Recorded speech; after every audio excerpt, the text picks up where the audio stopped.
Cumprimentos, irmãos, com a paz do Senhor. Chegamos à nossa 7ª lição da revista de jovens. Hoje estaremos falando acerca do 4º sinal realizado por Jesus, conforme apresentado no Evangelho escrito por João. Nosso 4º sinal fala sobre a multiplicação dos pães e peixes. Seja muito bem-vindo à nossa videoaula. Esperamos que o Espírito do Senhor traga edificação e firmeza espiritual para a sua vida e que o propósito da Palavra de Deus venha se realizar no seu coração.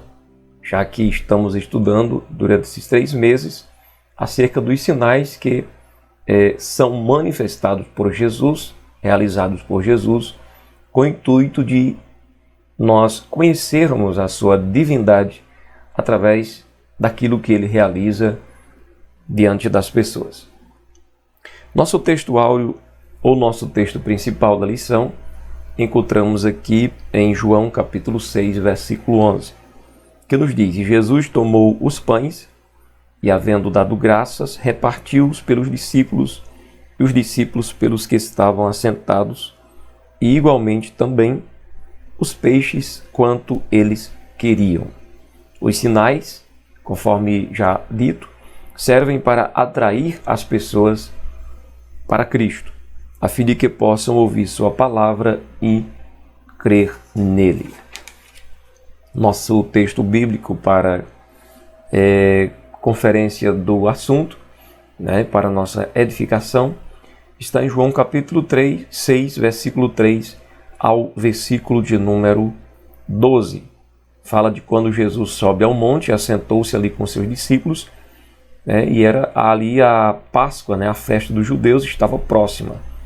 Então Jesus, levantando os olhos e vendo que uma grande multidão vinha ter com ele, disse a Filipe: "Onde compraremos pão para estes comerem?" Mas Jesus dizia isso para experimentar, para o experimentar, porque ele bem sabia o que havia de fazer. Filipe respondeu-lhe: 200 dinheiros de pão não lhes bastarão para que cada um deles tome um pouco. E um dos seus discípulos, André, irmão de Simão Pedro, disse: "Está aqui um rapaz que tem 5 pães de cevada e 2 peixinhos. Mas que é isso para tantos?" E disse Jesus: "Mandai assentar os homens." E havia muita relva naquele lugar. Assentaram-se, pois, os homens em número de quase 5.000. Jesus tomou os pães e, havendo dado graças, repartiu-os pelos discípulos, e os discípulos pelos que estavam assentados, e igualmente também os peixes, quanto eles queriam. Essa é a nossa leitura, Mostra que quando estavam saciados, disse aos seus discípulos para que recolhessem, os pedaços que sobejaram, para que nada se perdesse. Estamos estudando mais um sinal miraculoso de Jesus, a multiplicação dos pães e peixes, que na verdade são 2 milagres idênticos, um ao outro, da mesma forma. O primeiro milagre foi registrado através da realização da multiplicação de 5 pães e 2 peixinhos. Consta aqui nos 4 evangelhos esse primeiro milagre. E o segundo, que também é chamado a segunda multiplicação de pães, foram usados ali 7 pães e uns poucos peixinhos. Não se esclarece, não se especifica o total de peixes, mas se diz que são poucos peixinhos. No caso, esse segundo milagre foi registrado somente por Mateus e Marcos. Nem o evangelista Lucas, nem o João não registraram esse segundo milagre. O primeiro milagre alimentou quase 5.000 homens, além de mulheres e crianças, que na época não entravam na contagem. O segundo milagre, 4.000 homens, fora, além de mulheres e também de crianças. O sinal de João 6 não ficou circunscrito aos discípulos. Quer dizer, esse milagre, esse sinal não ficou visível, não foi algo que alcançou apenas os discípulos, mas foi algo que foi mais além, né? Não ficou apenas a família de um oficial do rei ou aos religiosos de Jerusalém. Alcançou uma grande multidão e justamente na Galiléia dos gentios. Consideraremos esse e outros aspectos na lição de hoje, onde aconteceu, né, esse milagre, onde aconteceu essa maravilha. A Bíblia deixa claro para a gente que foi numa região onde nos surpreende a maneira que o mestre atuou ali, porque, olha, mostra até que ponto, até onde a graça de Deus deseja alcançar o ser humano. Vamos falar um pouco sobre a Galileia, né? A Galileia dos gentios, e saber por que a Galileia foi chamada de Galileia dos gentios, ou Galileia das nações. A segunda fase do ministério de Jesus. Na primeira fase do seu ministério, Jesus fez várias incursões à Judéia. Há intercalações, mas a segunda fase ocorre proeminentemente na Galileia. E a terceira e última é a consumação, novamente, ali na Judéia. A narrativa de João, da primeira multiplicação, perpassa por essa fase mais intensa na Galileia, em perfeita consonância com os demais evangelhos, que cobre mais o ministério de Cristo entre os galileus. Isso nos indica mais um propósito de João, de ampliar os seus leitores o conhecimento do ministério de Jesus, cobrindo o tempo maior de sua vida e obra em relação aos evangelhos sinóticos, que são os 3 primeiros evangelhos, cujas narrativas atingem apenas cerca de 1 ano de vida, da vida do mestre, e a consumação nos dias finais de Jerusalém. Mas que um propósito de João, vemos a perfeição da obra revelacional dirigida pelo Espírito de Deus. Enquanto uns evangelhos cobrem uma parte da vida, do ministério do mestre, o evangelho de João vem trazendo aí uma revelação um pouquinho maior, mostrando como estava acontecendo, até que ponto estava indo ali o seu ministério.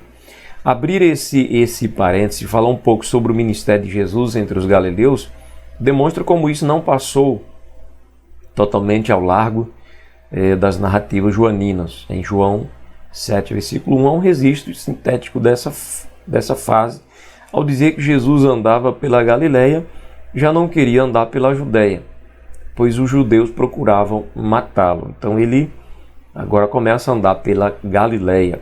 Há, portanto, uma complementaridade narrativa entre todos os evangelhos. O que um não mostra, o outro está mostrando. Por que Galileia dos gentios, então? A Galileia está situada ao norte de Israel, a oeste do Rio Jordão, em torno e acima do grande lago que leva o mesmo nome, o Lago da Galileia, ou o Mar da Galileia, como é chamado também. Em Isaías 9, versículo 1, é chamada de Galileia dos gentios, a terra de Zebulão e de Naftali.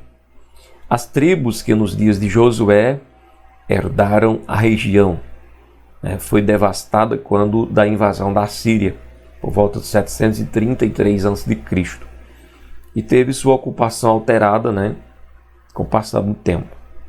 Registros históricos citados pela Bíblia de Estudo Holman dão conta de que para lá foram levados egípcios, árabes, fenícios e gregos. Isso levou a Galileia a ser uma região considerada predominantemente como gentia e pagã. Por isso era considerada como Galileia dos gentios ou Galileia das nações. A segunda fase do ministério de Jesus, portanto, é uma eloquente demonstração do quanto ele se dedicou a essa população heterogênea, revelando o caráter universal de sua missão. Ou seja, esse relato bíblico mostra que por mais que Jesus tenha dito para aquela mulher cananeia, não posso pegar o pão dos filhos e dá-los aos cachorrinhos, mostrando que ele veio para o povo de Israel e não especificamente para as demais nações, Mas naquele momento, né, ele estava testando, provando a fé daquela mulher. Porque quando estudamos todo o contexto do seu ministério, né, de evangelização e de obras realizadas, você vê pessoas de várias nações sendo beneficiadas com curas e milagres, sinais, prodígios, maravilha, com a pregação da palavra de Deus. Né? Então Jesus ele tem um ministério de âmbito ou de amplitude mundial. O desejo de Deus sempre foi revelar sua graça para a salvação, tanto do judeu como também dos gregos de outras nacionalidades. A Galiléia nos dias de Jesus, a predominância gentílica na Galiléia recebeu sensível mudança depois que Herodes a anexou ao seu reino, mas isso não eliminou a miscigenação, né, conforme mostra o texto, que foi, né, a miscigenação, que foi o fato de pessoas, né, tanto de judeus com outras nações, né, terem, digamos, formarem famílias, né, e terem filhos e se multiplicarem, enfim, entre eles, né. São pessoas de diversas etnias ou raças ou religiões ou nacionalidades diferentes, né, que se unem formando famílias e os descendentes aí, né, são pessoas, digamos, num linguajar mais claro, misturados, né, são etnias misturadas. Para lá, né, para Galiléia, afluíram muitos judeus e a região se tornou mais populosa. Tinha cerca de 240 cidades e vilas. Segundo Flávio Josefo, as principais eram Cafarnaum, Nazaré e Tiberíades, a capital. Por sua heterogeneidade, né, por sua histórica heterogeneidade e por ter uma cultura bastante influenciada por gregos e romanos, o termo Galileu ganhou um conceito pejorativo entre os judeus da Judeia.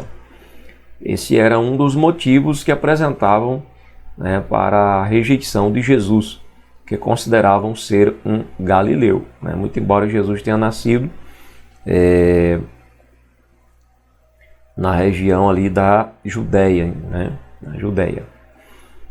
Até nesse aspecto vemos a sabedoria divina em ação, confundindo aqueles que pela dureza do coração rejeitavam o Salvador. Ou seja, rejeitavam não pelo lugar onde ele havia nascido. Usavam isso como pretexto para justificar a dureza do seu coração. Seguindo os sinais jamais podem ser vistos como um fim em si mesmo. Ou seja, não podemos nos relacionar com Deus por causa dos milagres, né? Todavia, não podemos desprezar a importância dos sinais, né, que são realizados por Jesus para produzir fé e contribuir para um conhecimento maior do poder de Deus e seus propósitos. Os sinais devem, por exemplo, como diz aqui na lição, os sinais servem para atrair as pessoas para Cristo, a fim de que possam ouvir sua palavra e crer nele. Então, os sinais têm esse objetivo, atrair as pessoas a Cristo, com a finalidade de que elas possam parar para ouvir o Mestre e a palavra do Senhor gerar, né, dentro deles uma nova criatura, ou seja, processo do novo nascimento, onde eles podem agora participar do reino do nosso Deus. Jesus ele realizou muitos milagres e prometeu que suas testemunhas receberiam poder para realizar obras ainda maiores. Você vê Pedro, você vê Filipe realizando coisas extraordinárias em Samaria, né? Você vê Paulo e outros, né? E outros até nos dias atuais, Deus usando poderosamente para que pessoas sejam curadas, para que pessoas sejam libertas e o nome do Senhor continue sendo glorificado. Quando os discípulos saíram pregando, o Senhor Jesus cooperava com eles, confirmando a palavra com os sinais que se seguiram. Os sinais não cessaram no primeiro século, tem acontecido durante toda a história, toda a trajetória da Igreja do Senhor. Qual o propósito, então? Jesus havia dito antes, né, para concluirmos aqui, Jesus havia dito: tudo quanto pedir em meu nome eu farei para que o Pai seja glorificado no Filho. Então o objetivo de Jesus fazer algo que nós pedimos para Ele fazer não é para a glorificação do nosso nome, mas para que o nome do Pai seja glorificado. Esse é o objetivo principal, né, de Jesus fazer milagre, de Jesus fazer maravilha. João registra que a multidão seguia a Jesus porque viu os sinais que operavam sobre os enfermos. Nessa movimentação pública, Jesus prossegue seu ministério de milagres e pregação, sempre no propósito de revelar-se à humanidade. Veja o objetivo do Senhor qual era, né? Revelar-se à humanidade. Era Deus querendo se revelar a cada um de nós. Mais uma vez, age no sentido de demonstrar com clareza a impossibilidade humana de solucionar o problema instaurado. Ao questionar Filipe sobre a compra de pães para alimentar a multidão. Como acentua o evangelista João, na verdade Jesus bem sabia o que havia de fazer, ele já sabia muito bem o que ia fazer, mas ele faz prova do seu servo. Ou seja, o propósito foi específico, realizar o sinal para revelar seu poder aos homens, a fim de que crescem nele. Havia um problema instaurado ali, que era desde a queda do homem no Éden, que o pecado se estabeleceu na vida do ser humano, e não havia outra maneira de escapar. Não é destruindo uma nação inimiga que o homem vai ser liberto do seu pecado. Jesus veio para tratar esse problema maior. Como costumo dizer, sempre que cabe falar a respeito desse assunto, o maior problema do homem não é um inimigo de carne e ossos. O maior problema do homem está nele mesmo, que é a separação de Deus causada pelo pecado. O pecado presente na vida do homem torna-o em um estado de inimizade com Deus, e Jesus Cristo veio para romper essa barreira, eliminando essas forças, domínios do pecado, trazendo novidade de vida, que era o que ele queria trazer para os judeus na época. Alguém disse assim: aqui está um rapaz, além de o lugar ser afastado, Filipe indicou o obstáculo financeiro, quer dizer, falta de dinheiro para comprar pão para tanta gente, já que para supri-los de pão seriam necessários mais que 200 dinheiros, o equivalente a cerca de 10 meses de trabalho. Era muito dinheiro. Diante disso, André informa que havia ali um rapaz que tinha 5 pães de cevada e 2 peixes, mas logo reconhece que isso era absolutamente nada para a multidão reunida. Mas veja bem que quando isso é colocado nas mãos de Jesus, embora fosse poucos os peixes, e apenas 5 pães, apenas 2 peixinhos, mas quando é colocado nas mãos de Jesus, quando é colocado à disposição do Mestre, isso se multiplica grandiosamente, porque ele tem poder. Da mesma forma, trazendo isso para a prática de hoje, para a vida prática da gente, estimulo os amados que me ouvem agora a que não parem, não desistam, porque você acha que tem pouco ou porque você acha que sabe fazer pouco. Coloca esse pouquinho que você sabe fazer à disposição do reino de Deus e deixa que o Espírito de Jesus faz multiplicar para a glória do nome dele. De qualquer sorte, a informação trazida por André foi válida, porque foi a partir dessa insuficiência humana, seguida de uma atitude de desprendimento, que houve a operação do milagre. Devemos tomar atitude, nos desprender e colocar o que nós temos à disposição do Mestre. Tudo, sua inteligência, sua intelectualidade, sua capacidade, coloca tudo a favor do reino de Deus e deixa Deus confirmar, multiplicar, fazer prosperar as coisas na sua vida. Sempre para o bem de outras pessoas, é claro. A lição que tiramos o pouco que temos é realmente insuficiente, mas quando entregue a Jesus, pode se tornar muito e servir para alimentar grandes multidões.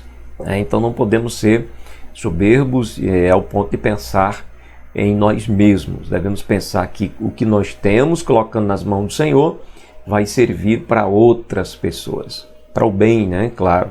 Da mesma forma que Jesus operou aquele milagre a partir do pouco que tinha aquele jovem, pode fazê-lo em relação a qualquer um de nós, desde que coloquemos em suas mãos tudo o que somos e tudo o que nós temos.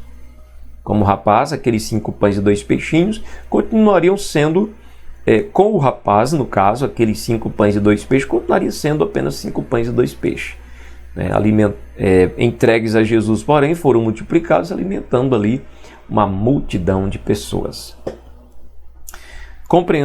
uma compreensão imperfeita, né? Agora vamos ver, mesmo após o milagre, como as pessoas compreenderam Jesus, o que elas pensavam acerca de Jesus. Primeiro, o profeta. Os que viram o milagre concluíram que Jesus era verdadeiramente o profeta que havia de vir ao mundo. Isso demonstra como era patente a expectativa messiânica em Israel. Mas que visão de Messias o povo hebreu tinha naquela época? O problema era justamente isso, a falta de compreensão correta da identidade do ministério do Messias. Eles queriam arrebatar Jesus para fazê-lo um rei, mas Jesus, como um rei humano, como um rei secular, ele resolveria o problema de Israel? Não resolveria. Se Davi não resolveu, homem segundo o coração de Deus, se Salomão não resolveu, homem escolhido por Deus, confirmado por Deus, homem que recebeu uma sabedoria incalculável, inexplicável, dada pelo próprio Deus, não resolveu o problema, pelo contrário, eles mesmos caíram no domínio, no poder do pecado. Então não seria um Jesus humano, agindo como um rei humano, que resolveria o problema de Israel. Por mais que ele construísse um exército enorme, todo mundo concentrado ali, e expulsasse os romanos, mas eles continuariam dominados por outro tirano, que dominava a vida dos judeus e das pessoas que ali moravam. E toda a humanidade continuaria escrava de um tirano chamado pecado, morte espiritual, cegueira espiritual. Então eles entendiam Jesus como um profeta que era capaz de fazer milagres, até de multiplicar pães, porém um homem que veio resolver um problema humano. E Jesus veio resolver não um problema humano, mas algo que estava além da capacidade humana de ser resolvido. A sedução do pluralismo religioso. Em nossos dias também existe uma multiplicidade de crenças sobre Jesus, com muitos o situando como mais um dos personagens da espiritualidade mundial. Precisamos compreender plenamente ainda a identidade de Jesus e sua divindade, refutando as ideias do pluralismo e do inclusivismo religioso. Quer dizer, não há mais de um, tá? Não há mais de um, não existe pluralismo aqui. As pessoas inventam pluralismo, mas não há, entende? Mais de um, só existe um Senhor. Então, as pessoas queriam fazê-lo rei, Jesus não aceitou, mas devemos recebê-lo como nosso Messias. Então, concluímos dizendo que apesar do propósito de Cristo de revelar-se ao mundo como o Deus Salvador da humanidade, as multidões o seguiam pelos sinais que fazia, mas sem a compreensão correta da sua identidade. Mais que isso, em muitos os sinais suscitavam o interesse de vê-lo como rei de Israel, em busca do fim do domínio romano. Em nossos dias, o sincretismo, a mistura religiosa, humaniza sua mensagem e rejeita o senhorio de Cristo. Vigiemos. Jesus é o Senhor que salva e que nos reconcilia com o Pai, não aquele que veio para nos beneficiar com bênçãos materiais e parou por aí. Ele pode nos abençoar fisicamente, mas ele deseja nos salvar e nos abençoar corpo, alma e espírito, e reatar nossa amizade, nosso relacionamento com Deus, que se dá apenas através da fé no seu nome e reconhecendo que ele é o Cristo, o Filho do Deus vivo. Que Deus abençoe a tua vida, até o próximo momento, em nome de Jesus.